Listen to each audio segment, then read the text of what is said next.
I have two different ways I work Abe. One is I work him pulling loads.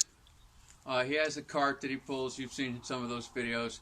He has a sled that he pulls. You've seen some of those videos. The other way I work him is with things that he carries on his back. And that's the oldest way that humankind and donkeys worked together. Was we figured out, they were a beast of burden, which is to say, we placed our burdens upon their back, and they elected to carry it for us instead of running away and leaving us without it. And I'm going to work Abe with baskets today, and this is something that we've never done today, never done before. Now, this is almost guaranteed to frighten him. So you're going to watch a donkey get frightened, and you're going to watch me try to calm him and work through these fears to get this done. So this is absolutely, we're making this up as we go along. I've never done any of what I'm about to do before. So, and neither has Abe. So you're about to watch two rookies work on something. I'll narrate it as I go along.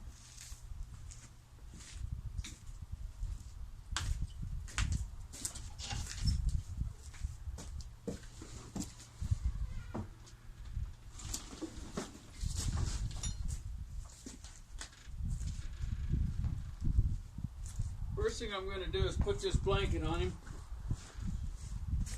So a horse blanket, saddle blanket. Any of you who ride horses, you've all seen blankets like this. You know these.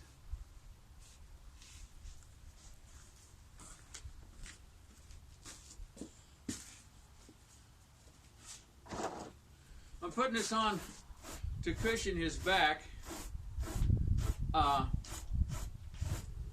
So that the pressure that he feels is distributed instead of being just intense all in one spot. I'm not planning to put too much pressure on him, but no matter how little it is, it's advantageous to distribute it so that he has the least discomfort. Obviously, he's a living creature. He doesn't like discomfort. So to whatever extent I can minimize any discomfort he may feel, that's going to make all this work easier. Now this is, I love this animal. I feel personal affection for him. I come up here and just sit with him, just to have his company, just to have his companionship. When I'm bummed out, when I'm really sad, I always come up here and just sit. But that's not why I'm putting this blanket on him. This is just strictly practicality. This is just strictly a matter of how can I make this work go the best, accomplish the most, with the least hassle and the least danger. So, there's two things going on here at the same time. One is affection. But the other one's just, being a practical man, being a mechanic, a fixer, a guy who likes to accomplish things without big messes. So, what I did there, I put it on him without brushing him and without getting the blanket clean, because I couldn't. And I put the one side up, got it clean, took it off, cleaned his back. Now I can clean the other side. This will make it the most comfortable I can make it.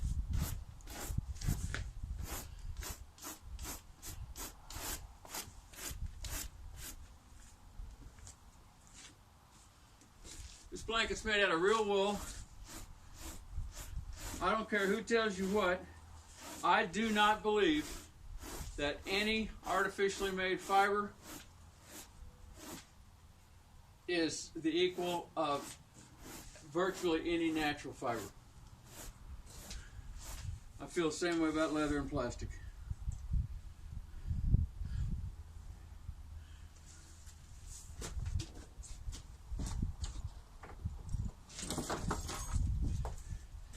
That said, this is a belt this is two belts They belonged to my wife, but she brought them up here last year to give to Abe to hold a blanket on him. We didn't have a regular horse blanket to keep him warm with.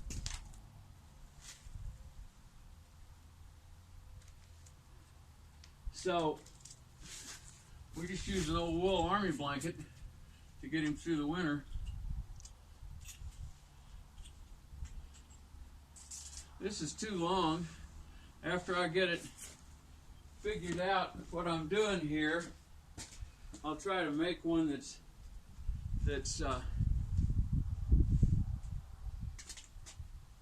less too long.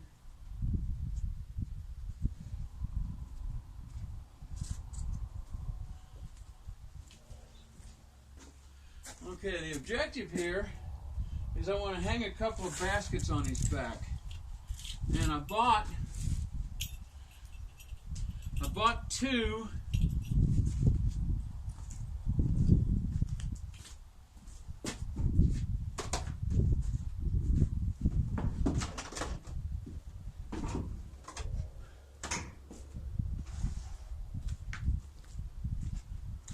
wooden baskets, fruit baskets.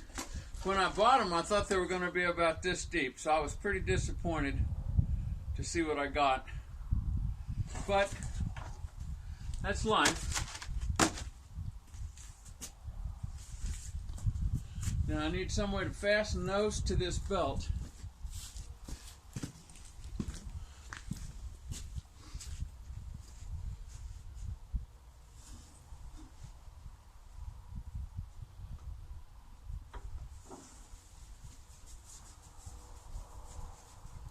There's this crappy resource that we've got around here, which is plastic baling twine. When you make square bales, they have to be tied with a string, and it's very hard to get baling string that's made out of anything but plastic. And it's obnoxious stuff, and in many ways I hate it, but it's tough.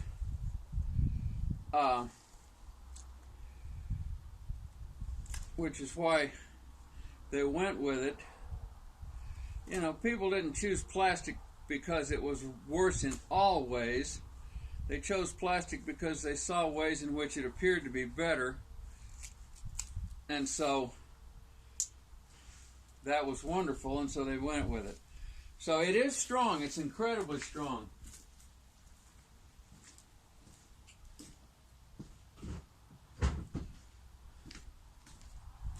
So what I'm going to do here is I'm just going to put this through one of these holes, or a pair of these holes.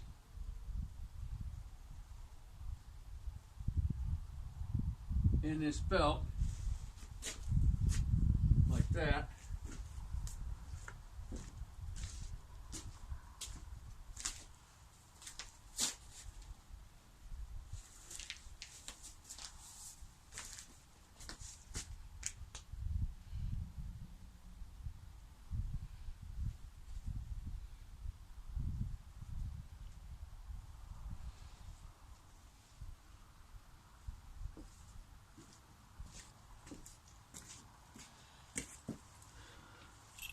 I'm going to strap this strap on him, not real tight, but tight enough that it doesn't have a lot of tendency to fall around.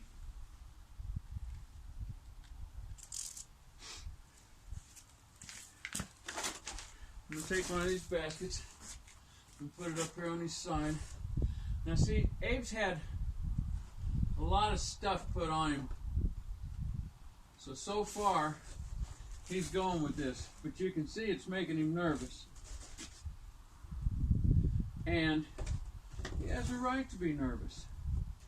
He's alive. He has identity. He has fears. He has concerns.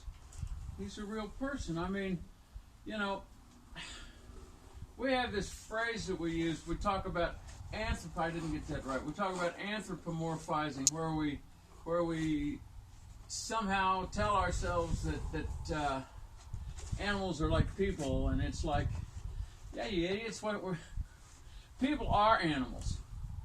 yeah, I hate to break this to you, but we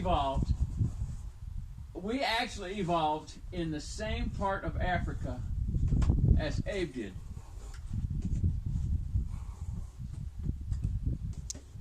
One of the things that makes people do what we do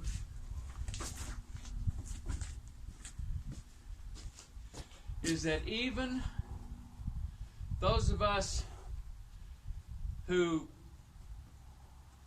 don't claim any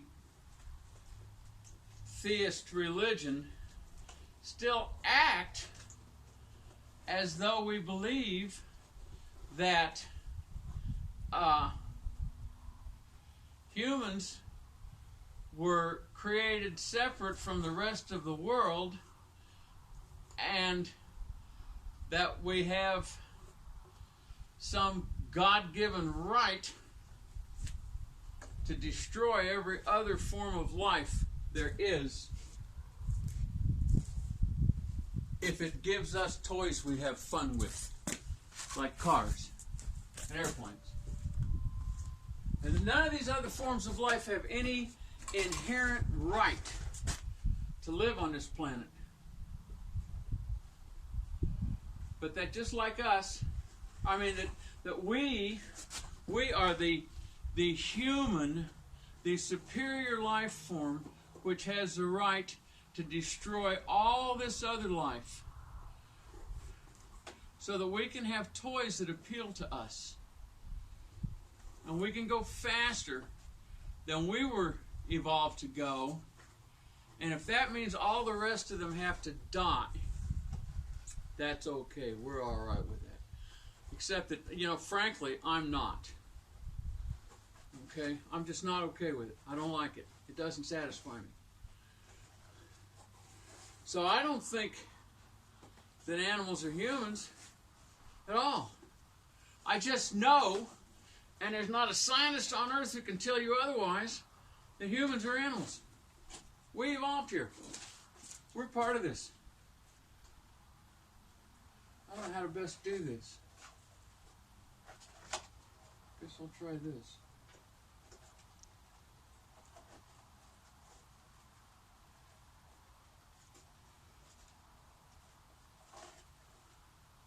Well, I'll just leave it like it is, okay? Okay, now that's pretty silly looking, but it may work. So I'm going to pause this video. We're going to go to another place where the next part of the work goes. First,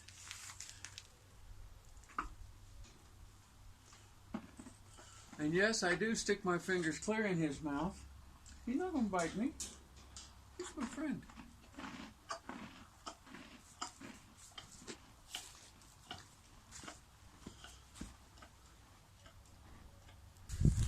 Okay, this is a bur oak tree.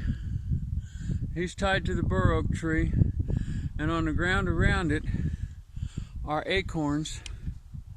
And the acorns are there because they fell out of the tree, because that's how it works.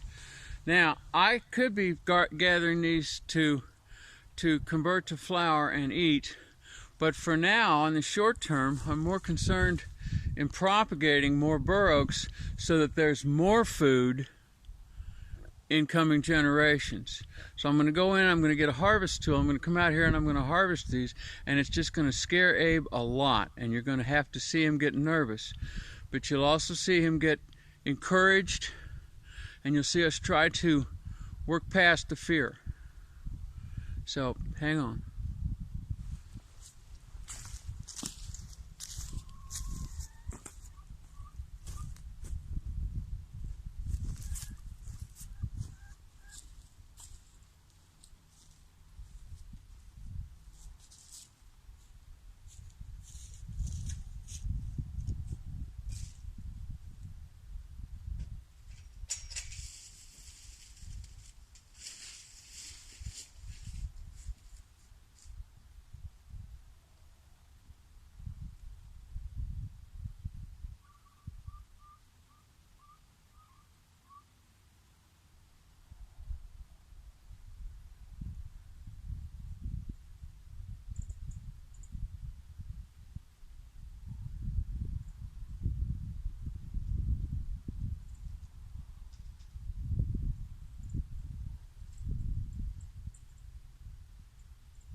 Wait a minute, did I leave that running that whole time? Well, I don't know. It may have been running. I don't know how long this video is, how much waste there is. I can't help it. Okay, this thing is a nut harvester. This is technology at its finest. Someone has convinced you that it isn't technology if it doesn't have a motor on it, but they're full of shit. Okay, Abe's seen this thing before, so it's not frightening him as much as it did last time.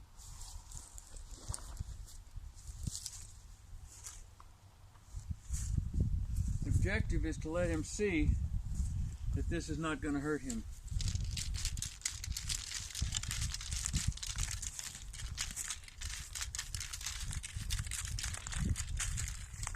He's made a lot of progress. Last time I did this, I wasn't using baskets, I was using his saddlebags, but we did this same thing once before. And when I started running this thing on the ground, he was just dancing all over everywhere. And already he's standing because I have shown him that this is not something that we do to hurt him. And when he stands like that, he gets rewarded for that.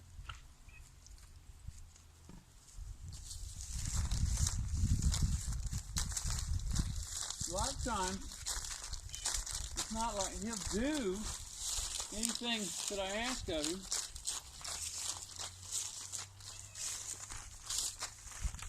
But be calm and feel safe, and that's hard for him.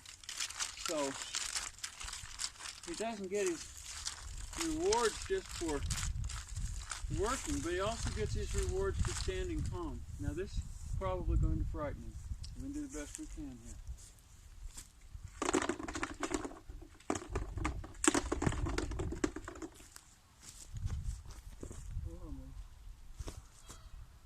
See how good he's standing? That's really good news. That's much better than he stood last time we did this. So he's made progress. He's learning.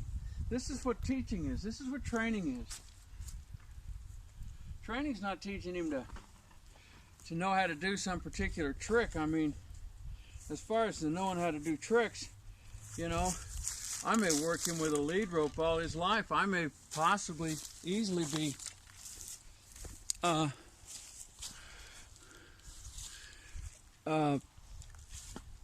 showing him carefully, manually, how to do each little trick. So it's not a matter of learning, you know, that kind of trick like dogs do. It's a matter of learning to trust, learning to believe, learning to understand that the things I'm asking him to carry aren't going to hurt him.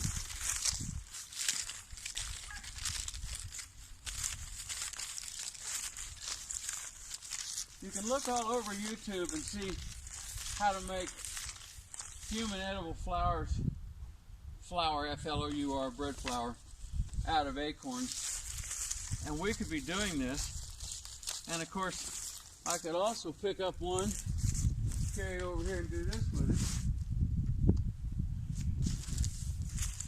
it. He likes them. But for now, for the short term, I've got money. The money economy is still functioning. And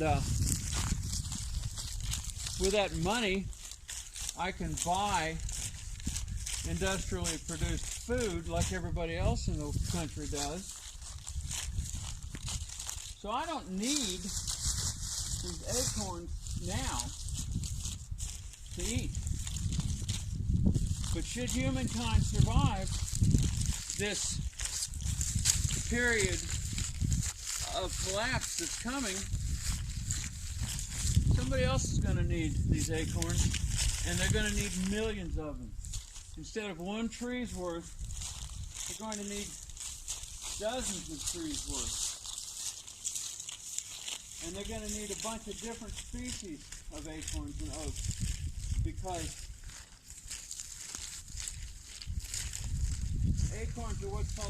oaks are what's called a masking tree. They don't produce full yields every year.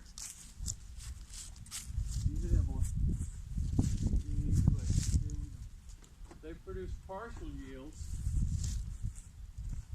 many years, and then periodically one year comes and they have a great big yield. And so you need, if you're going to count on acorns as a portion of your food crop, you need a bunch of different kinds of oaks.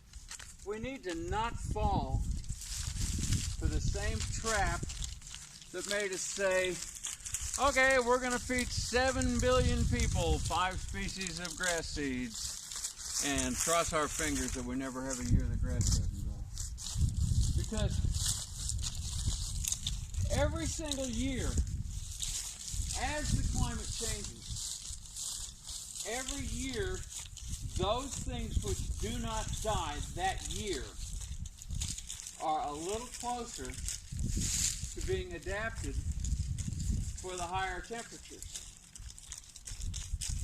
And what we need to be doing is we need to be planting the largest possible variety of things that can produce food and are perennial, so that we can plant them now and not worry about harvesting them now.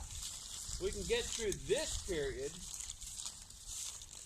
on our top-heavy, silly science, annual grass 5 species harvest, while we build a world. And you know, this may not work. The collapse may come too soon.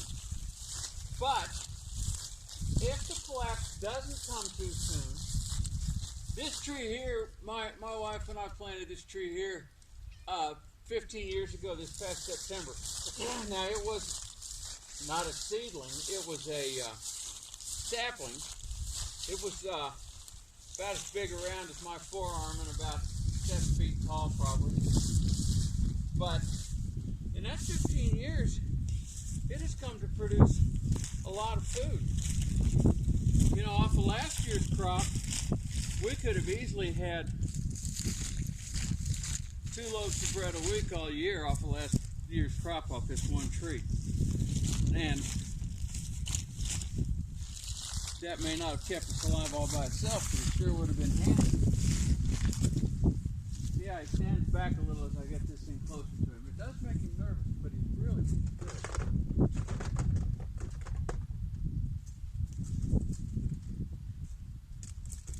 If I was going to save these up for human food, I'd have to, here buddy, come on, step up. There, good boy, there.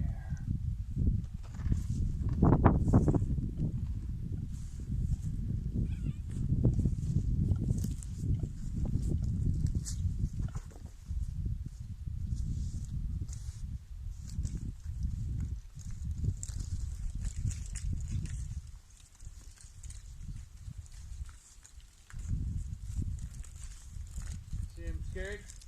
That made him wiggle and jump? That's fear. Easy, buddy. You're good. You're so good. You're so good. You're my favorite. You're so good. Easy, boy. I understand. Easy. Come on.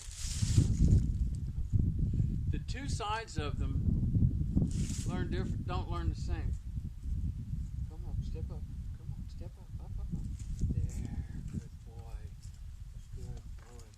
See, he's been watching me over on that side and he's been calm. Now I'm over here and he's scared.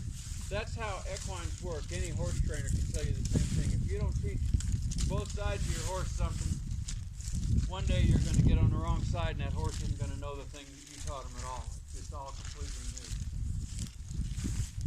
And so, works the same principle on donkeys. You have to train both sides.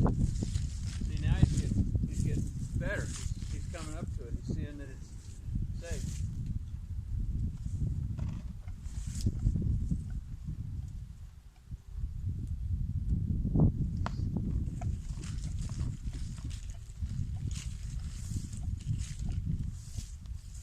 I've read that they can't digest tannin, and there's a lot of tannin in oak, in acorn. So I don't feed him very many, but I know from experience that he can eat a few without having discomfort, because I've fed him a few before I ever read that. I got away with it. I was forgiven.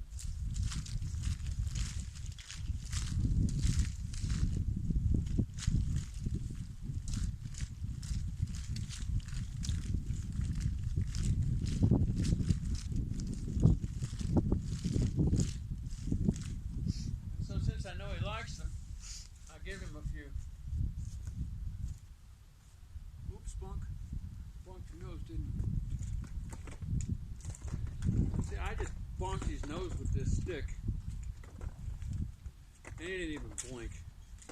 Because all my animals know, unfortunately, that I'm kind of a klutz. And then I'm going to bump them and hit them with stuff. Not because I want them hit, but because I'm a klutz. And so, they put up with it. Yeah, don't you?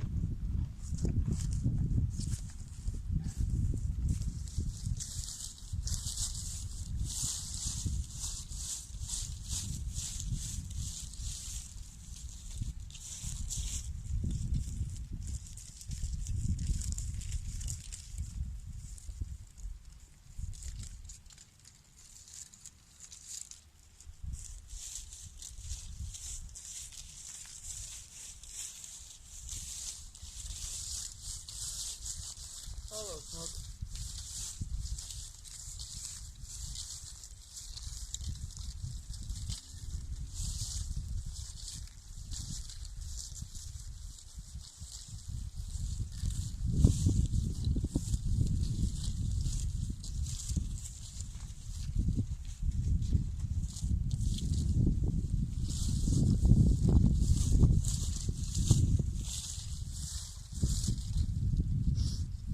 Chestnuts don't mast like oaks do. Chestnuts have good yields every year. They have a different system for preserving their reproductive organs from wildlife that eats them. It's basically what masting is a system of protecting reproduction. And so there are a lot of people I admire a great deal, who advocate focusing almost exclusively on chestnuts. But the problem is, I don't care what your monocrop is, it only takes one blight, one disease to wipe you out. So what you need is you need a wide variety of food crops. And like I said, we know for sure that there are hundreds and hundreds of food crops for humans to grow on the earth. And we know as well that a lot of them are perennials. And that is to say, they don't require the earth be tortured and ripped to shreds and murdered in order that they might yield again this coming year. This whole annual grasses deal is silly. Annual grasses have their place, you know. Humans should be living alongside rivers and permitting them to flood every year as rivers do, and restore fertility to the ground as rivers do. And then they should go in behind those floods and plant annual grasses. Encourage annual grasses because the ground is already bare. They don't have to plow. They don't have to spray. They don't have to kill. The flood did that. The flood took care of all that for you. So then you go in behind that flood and you plant annual grasses. And every place where people live in flood bottoms, we should be producing annual grass seeds for food, for humans. And there's nothing that says we shouldn't be hauling that around, swapping it with people, swapping it for acorns with people who live on the uplands. As far as that goes, a lot of oaks can stand right through the floods. So you could plant the acorns, or you can plant the annual grasses on the bare ground, and when you harvest those, go through and harvest that year's acorns too.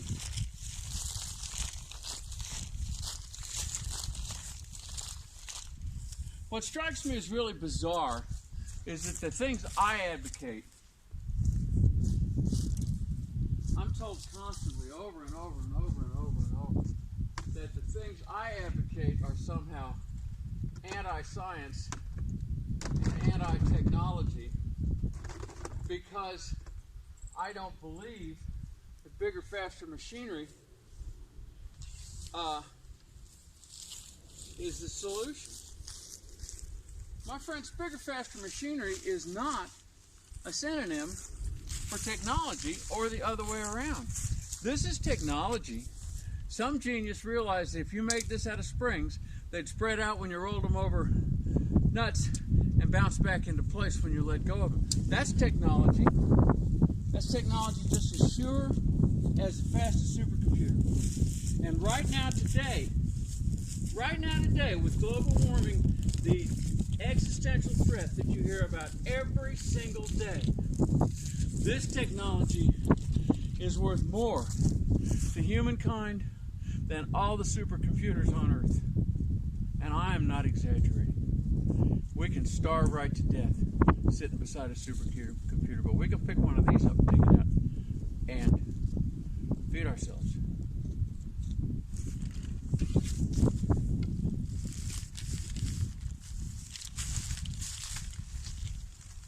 Look at this good donkey.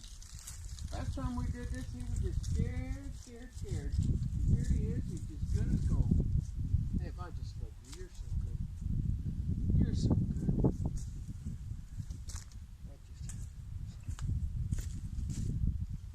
Up here, come up, step up. Come on, up. That's good. There, now you did it.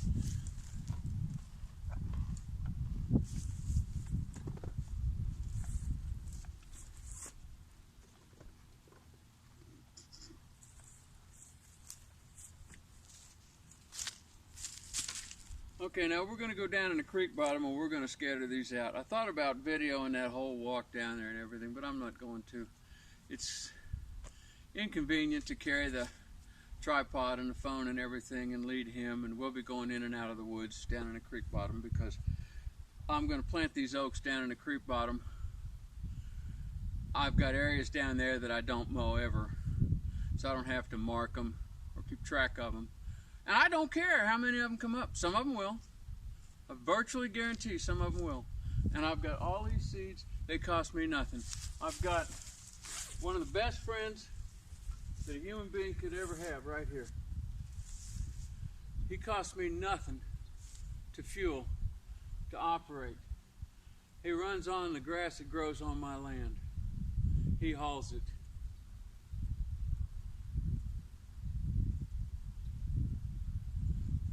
All of humankind could live like this, and we would not have to lose any of our vast numbers. All this speed's not keeping us alive. All of humankind could live like this. And I guarantee it would be a lot more pleasant than living in fear as most of us do today.